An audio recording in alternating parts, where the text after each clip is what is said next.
This video you're about to watch is, I'm going to say, is not a recent video. So for disclaimers, in case you are not interested, especially as a black person, you can actually skip this video. But the message that actually came out of this video is what actually is still keeping white folks rage till date.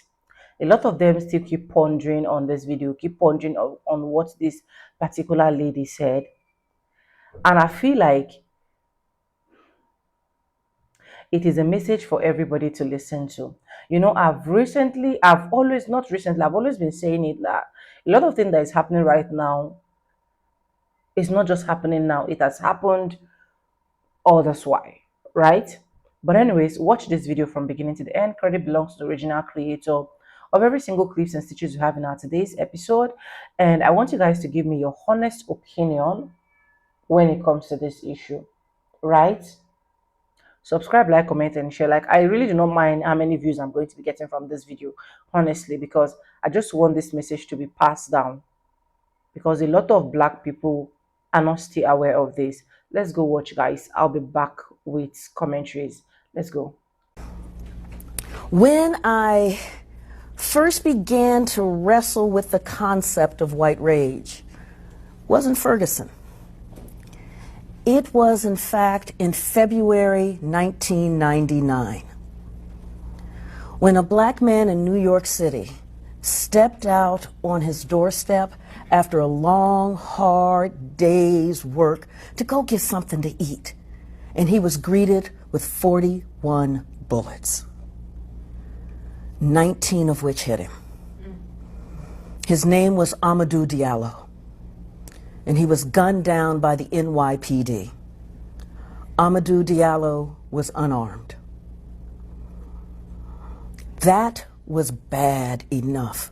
But as we know from these killings, it is the response that begins to tell you what is happening in society. And so I'm sitting there and I'm listening to Mayor Rudy Giuliani in an interview with Ted Koppel on Nightline.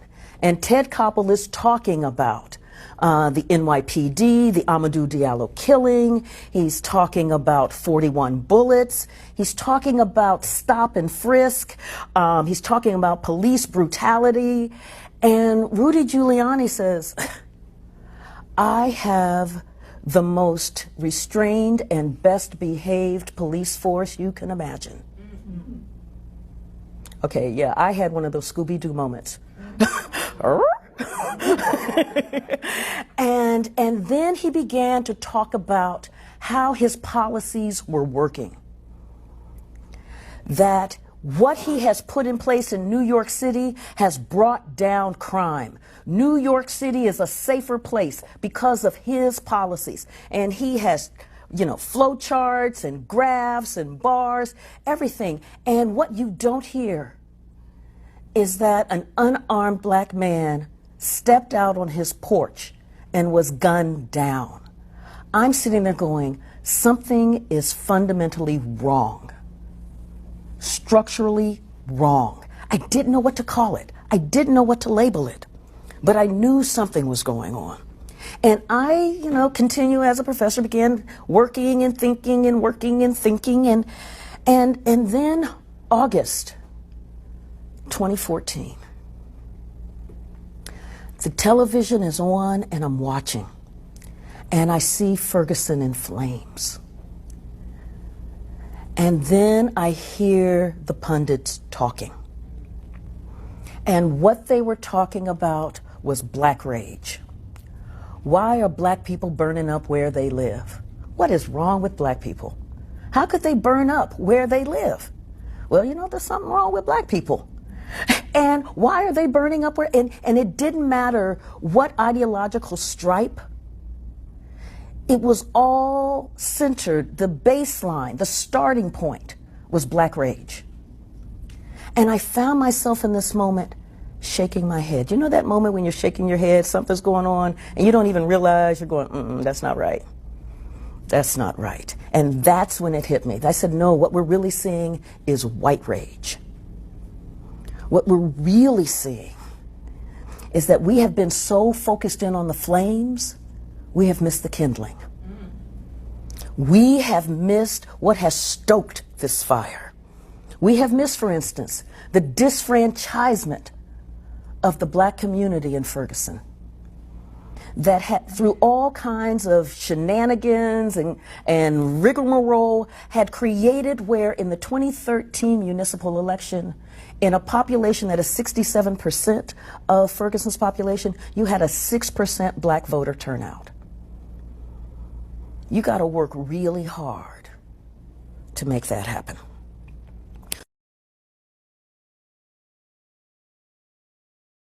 We missed in Ferguson schools that had been on probation for 15 years. 15 years, where a state has an accounting system of basically accreditation of 140 points, and Ferguson public schools were getting 10 points a year. And we have allowed that to happen for 15 years. We have allowed an entire generation of students to go through from kindergarten to graduation with a school in a school system that we know doesn't work. Kindling. We have a police force that didn't see that its role was to protect and serve, but saw African Americans as a revenue generating source that could provide 25% of the city's budget. Kindling. And what all of this kindling does, and as I started wrestling with white rage, I began to understand that what we're really looking at are the policies. As a nation, we are so drawn to the spectacular. We are so drawn to what we can see that we miss those tectonic plates that are actually moving. White rage moves subtly, almost imperceptibly, corrosively, through the courts, legislatures, government bureaucracies, through the White House, through Congress, and it wreaks havoc subtly, imperceptibly, so that it's hard to discern what is the source of what you're seeing. And so I set out to make white rage visible, because the first thing you got to do is you got to be able to see this thing. The trigger for white rage is black advancement. It is not the mere presence of black people that is the catalyst for white rage, but it is blackness with ambition, blackness with drive, with purpose, with aspirations, with demands for full and equal citizenship. It is blackness that refuses to accept subjugation, blackness that refuses to give up. And through a formidable array of policy assaults and legal maneuvering, white rage consistently punishes black resilience and black resolve. How else can we reasonably explain why government after government fought so hard to keep black children from getting an education? We saw it after the Civil War. We saw it all the way through the Brown decision. We see it now. Why is it so difficult to educate black children? Why do we have this even when, at least since 1957 and Sputnik, when the U.S. said, oh, we have a national security crisis, we must educate as many of our citizens as we can to be able to effectively wage the Cold War. But Brown was not going to get implemented. So even in the face of a national security crisis, even in the face when we say this is what our nation needs, white rage says, I don't think so. Or why would this nation design a war on drugs that incarcerates most those who sell and do drugs the least? Why? And why particularly after the triumphs and the successes of the civil rights movement, with the Civil Rights Act of 1964 and the Voting Rights Act of 1965?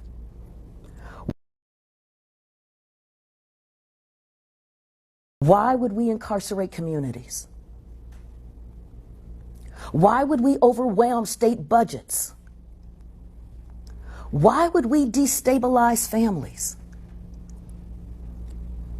Why would we do this to those who aren't the primary users and sellers of narcotics? Why? Why would state after state develop ruse after ruse to keep American citizens from being able to vote and to have a say in their own democracy? Why? When we say we value democracy, when we say this is why we fight, then why would we have such mass voter suppression? And understand that none of this was done with a mere Klan cross, right? There weren't any cross burnings that just made all of this happen. All of this was done coolly, methodically, systematically. And so in my new book, White Rage, I trace this historical pattern with signpost, Reconstruction, the Great Migration, the Brown decision, the Civil Rights Movement, and the election of Barack Obama. And I also trace it through three key sectors: education, the criminal justice system, and the right to vote. And so now I want to read some excerpts.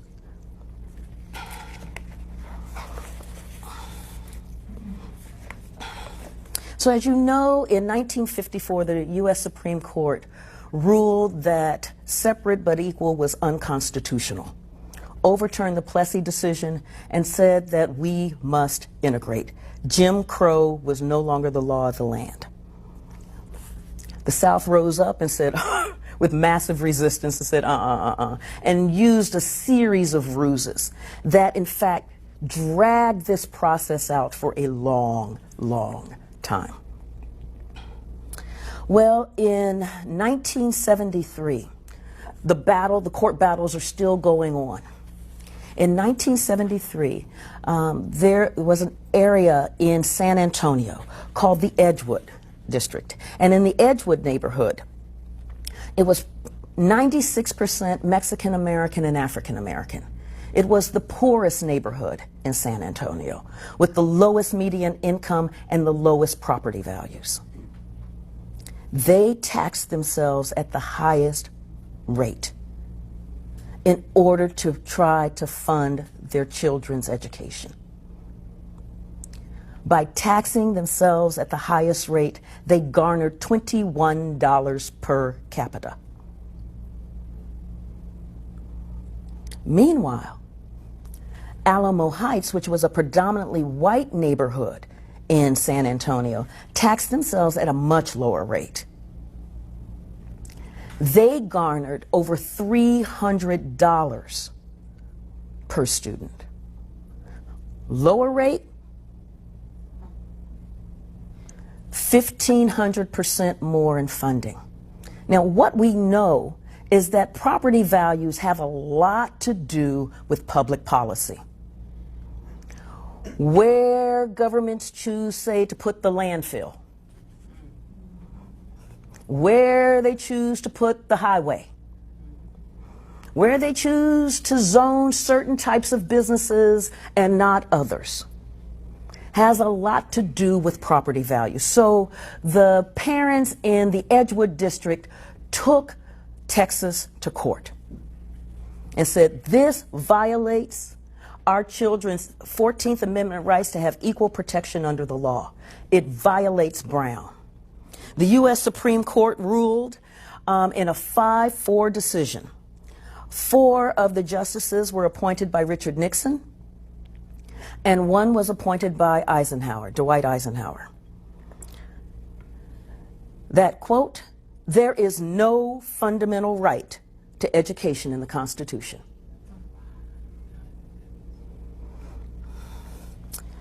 They said that the state's funding scheme did not systematically discriminate against all poor people in Texas, and that because districts across the United States used property taxes, that this method was not so irrational as to be invidiously discriminatory.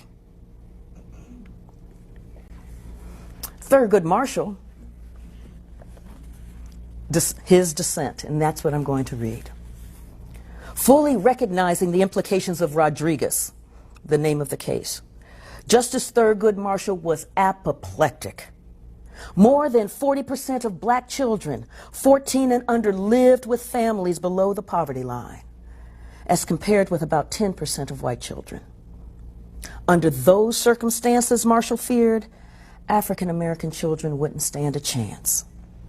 The decision, he wrote in his dissent, could only be seen as a retreat from a commitment to equality of educational opportunity, as well as an unsupportable capitulation to a system which deprives children of the chance to reach their full potential as citizens. He was simply dumbfounded that the majority would acknowledge the existence of widely disparate funding for schools across Texas, but then, instead of focusing on the cause of that disparity, clumsily pirouette to all of the state's supposed efforts to close the gaps. The issue, Marshall explained, is not whether Texas is doing its best to ameliorate the worst features of a discriminatory scheme, but rather whether the scheme itself is in fact unconstitutionally discriminatory. Moreover, he found it the height of absurdity that Texas could actually argue that there was no correlation between funding and school quality. You can't make this up. And then, from that faulty premise, deduce that there were no discriminatory consequences for the children of the disadvantaged districts. He was equally unimpressed with Texas's tendency to parade before the justice the stories of children who had excelled despite living in under-resourced districts as some sort of proof that funding was irrelevant. That a child could excel even when forced to attend an underfunded school with poor physical facilities, less experienced teachers, larger classes, and a number of other deficits compared to a school with substantially more funds, Marshall barked, is to the credit of the child, not the state. But Rodriguez placed the onus solely on the backs of the most vulnerable, while walling off access to the necessary resources for quality education, and played beautifully into the colorblind post-civil rights language of substituting economics for race, yet achieving a similar result. The simple truth was that, by virtue of the sheer demographics of poverty, Rodriguez would have not only a disparate impact on African American children, but also a disastrous one. I know, sobering.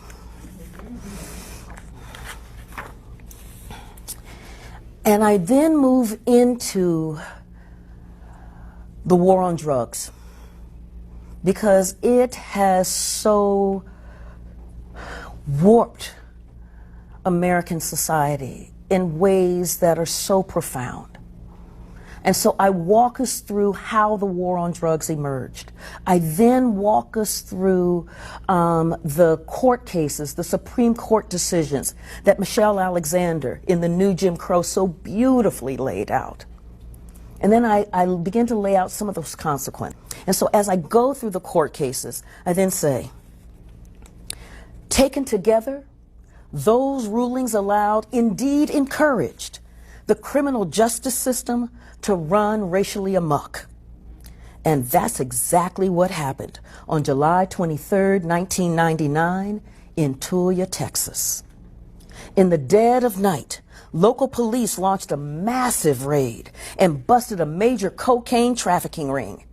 At least that's how it was billed by the local media, which, after being tipped off, lined up to get the best, most humiliating photographs of 46 of the town's 5,000 residents, handcuffed, in pajamas, underwear, and uncombed bed hair, paraded into the jail for booking. The local newspaper, the Tulia Sentinel, ran the headline, "Tulia streets cleared of garbage." The editorial praised law enforcement for ridding Tulia of drug-dealing scumbags. The raid was the result of an 18-month investigation by a man who would be named by Texas's Attorney General as Outstanding Lawman of the Year. Attached to the federally funded Panhandle Regional Narcotics Task Force, based in Amarillo, about 50 miles away from Tulia, Tom Coleman didn't lead a team of investigators. Instead, he single-handedly identified each member of this massive cocaine operation and made more than 100 undercover drug purchases. He was hailed as a hero, and his testimony immediately led to 38 of the 46 being convicted, with the other cases just waiting to get into the clogged court system. Joe Moore, a pig farmer, was sentenced to 99 years for selling $200 worth of cocaine to the undercover narcotics agent. Kizzy White received 25 years, while her husband, William Cash Love, landed 434 years for possessing an ounce of cocaine. Well, the case began to unravel, however, when Kizzy's sister, Tanya, went to trial. Coleman swore that she had sold him drugs. Tanya, however, had video proof that she was at a bank in Oklahoma City, 300 miles away, cashing a check at the very moment he claimed to have bought cocaine from her. Then another defendant, Billy Don Wafer, had timesheets and his boss's eyewitness testimony that Wafer was at work and not out selling drugs to Coleman. And when the Outstanding Lawman of the Year swore under oath that he had purchased cocaine from Ewell Bryant, a tall, bushy-haired man, only to have Bryant, bald and 5'6", appear in court, it finally became very clear that something was awry. Coleman, in fact, had no proof whatsoever that any of the alleged drug deals had taken place. There were no audio tapes, no photographs, no witnesses, no other police officers present, no fingerprints but his on the bags of drugs, no records. Over the span of an 18-month investigation, he never wore a wire. Now, he claimed to have written each drug transaction on his leg, but to have washed away the evidence when he showered. So I'm either thinking he showered once in 18 months. Okay. Additional investigation led to no corroborating proof. When the police arrested those 46 people and vigorously searched their homes and possessions, no drugs were found, nor were weapons, money, paraphernalia, or any other indication at all that the housewife, pig farmer, or anyone else arrested were actually drug kingpins.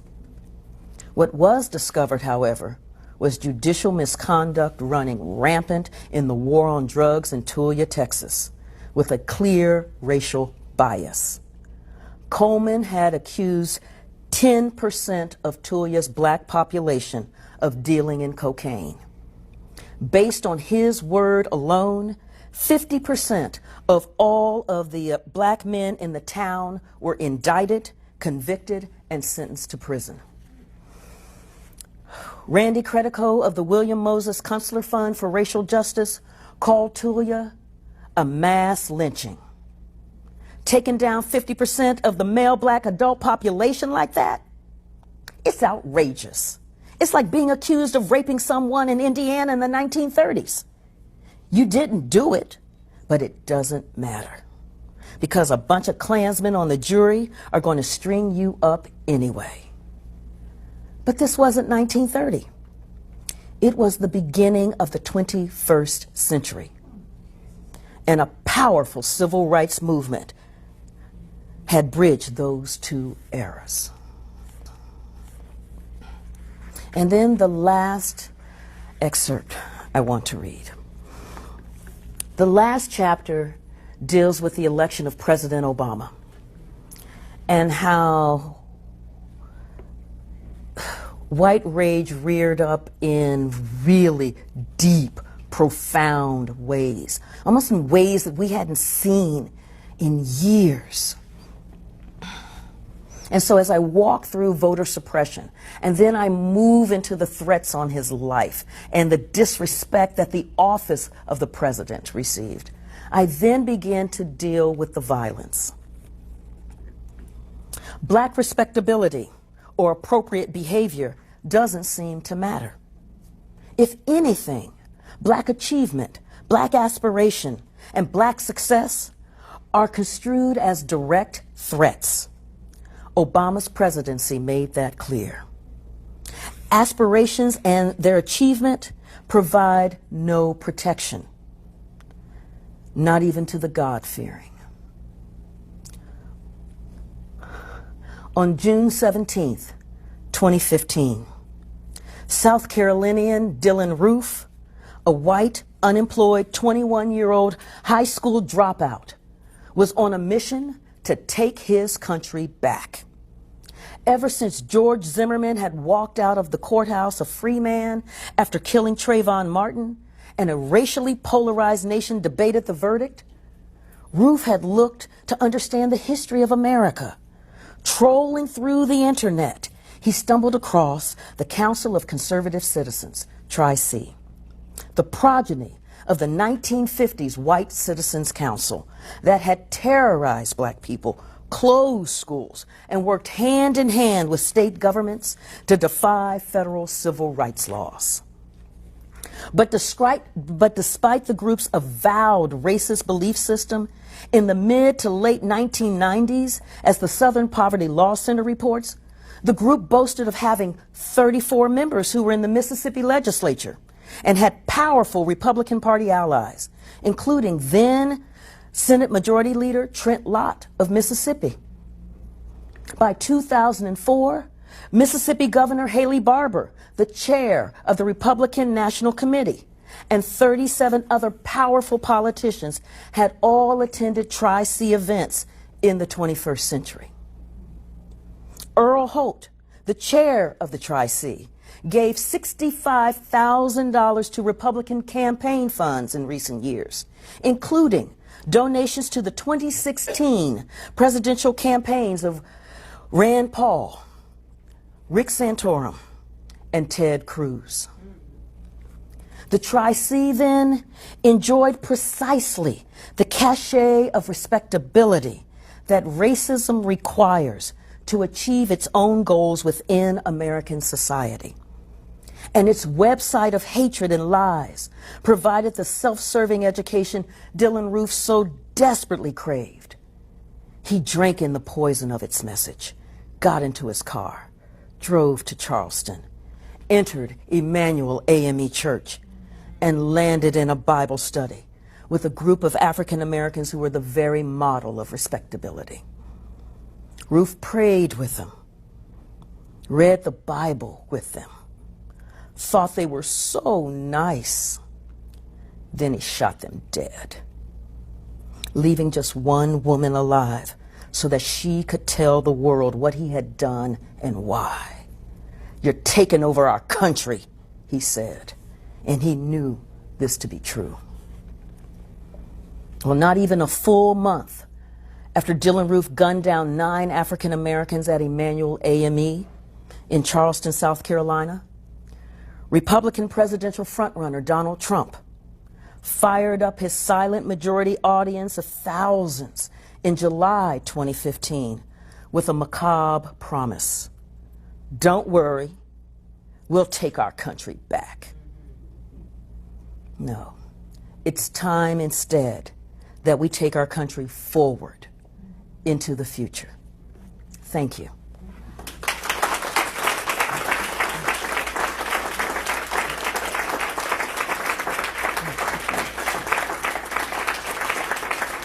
Thank you.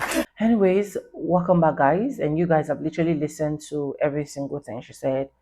And honestly, the comment section is choked. And that is why I told myself that I need to bring this video, even if this video is not recent, even if this video is not just happening yesterday. These have literally been the fate of Black people. When I was watching it, honestly, my heart dropped. My heart dropped because I can imagine just coming back from work as a Black person, and I feel like, okay, I want to go grab something to eat, and at the end of the day, I never come back to my house. I never come back to my home. And even last 3 months or 2 months, the same incident happened where this Black man was literally shouting, "I'm not armed, I'm not armed." They said, "Put your hands up in the air." He put his hands up in the air. He was shouting, "I'm not armed."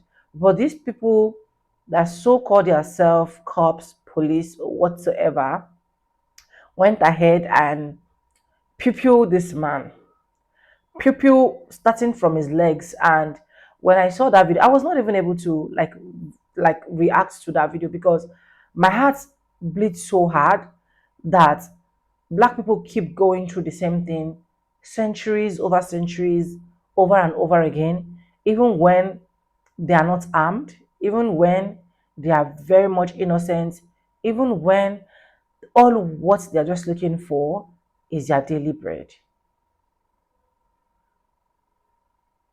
It's just it's just now becoming like a norms that yes, we can just wake up and do this to any single Black person and nobody will cough. And nobody will cough. I literally did a video where this Black man, nobody was giving him reasons why he was literally getting arrested. But you can see how they were rough handling this man in that video. They were rough handling this Black man in that video to the point that he dislocated his ankle. They still do not mind. They were still dragging him with a dislocated ankle. Like, there are a lot of things that Black people suffered every single day, and it gives you that feel of questioning your existence. Like, what have I really done? What is really our offense? Why are we even into this mess? You start questioning yourself, like, is it my fault that I am a Black person? You start being scared as a Black person of going outside because you don't know what the outside owns for you. While it is supposed to be a free world where every single person will have their freedom of speech, why is it that some certain people have freedom of speech and some that look like me, people that look like me, do not? It's quite sad. It's quite sad. And why folks keep pondering, raging over and over again, reacting to this video over and over again, crying over and over again over a spilled milk.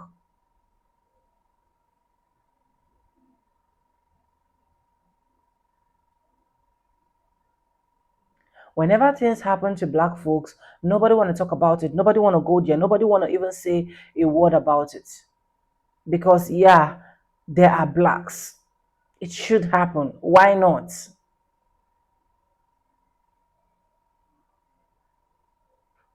And even whenever things happen to them, they still see it as an opportunity to rub it on us.